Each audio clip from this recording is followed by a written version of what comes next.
রাসূলুল্লাহ সাল্লাল্লাহু আলাইহি সাল্লাম আল্লাহর কাছে দোয়া করছেন, আল্লাহ আমার উম্মতের ভোর বেলায় যেই সময়টা, ওই সময়ে আমার উম্মতকে বরকত দিয়ে দেয়। কোন সময়?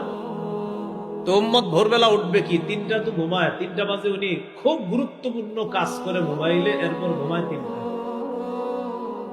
বিশিষ্ট শিল্পপতি তো, তাই 3টা পর্যন্ত প্রচুর কাজ ওনার মোবাইলে। এই এলাকারও অসংখ্য অগণিত কোটি কোটি অসংখ্য অগণিত নারী পুরুষ 2টা, 2:30টা, 3টা পর্যন্ত মোবাইলে প্রচুর কাজ থাকে তাদের।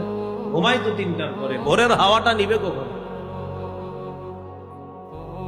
নবীজি দোয়া করলেন, আল্লাহ আমার উম্মতের ভোর বেলায় বরকত দেন। এই জন্য হেফসখানায় 3:30টা 4টায় বাচ্চাগুলার উঠায় দেয়। কেন? মেধা তখন শার্প থাকে, বরকত আসতে থাকে, বাচ্চাদের পড়া মুখস্থ হতে থাকে।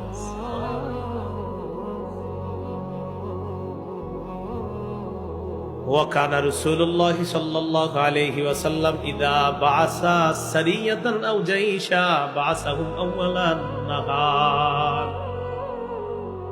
নবীজি যখন কোন ছোট দল অথবা বড় দলকে কোন এলাকায় যুদ্ধের জন্য পাঠাইতেন, তখন রাসূল সাল্লাল্লাহু আলাইহি সাল্লাম দিনের শুরুতে পাঠাইতেন, যেন দিনের শুরুর বরকতটা নিয়ে তারা যুদ্ধের ময়দানে রওনা। وكان سخر رجلا تاجرا। হাদিসের বর্ণনাকারী সখর, তিনি ছিলেন একজন ব্যবসায়ী। তিনি যখন তার ব্যবসায়ী দল কোথাও পাঠাইতেন, ওই ভোরের বেলা পাঠাইতেন। তার ব্যবসায় তিনি বলেন, ভোর বেলা শুধু নবীর ওই সুন্নতের কারণে, যে নবী সকাল সকাল কাউকে পাঠাইতেন, কারণ ওই সময় বরকত।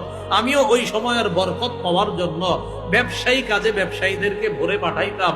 আল্লাহ তার ব্যবসায় ভরপুর বরকত দান করছে। সবজি যারা বিক্রি করে, মাশাআল্লাহ, সকাল সকাল উঠে, দুই বেচারা অনেকে ফজর পড়ে না, তো আবার লাভ। সকাল সকাল উঠে আপনার খেতে যায়, উঠায় সবজিগুলো। তো সকাল সকাল ঠিক আছে, বরকতের সময়, কিন্তু আবার ফজরটা না বললে তো বরকত চলে গেল। আল্লাহ আমাদের সকলকে ভোরের যে বরকতটা, এটা প্রতিদিন যেন আমরা গ্রহণ করতে পারি, আল্লাহ তৌফিক দান করেন।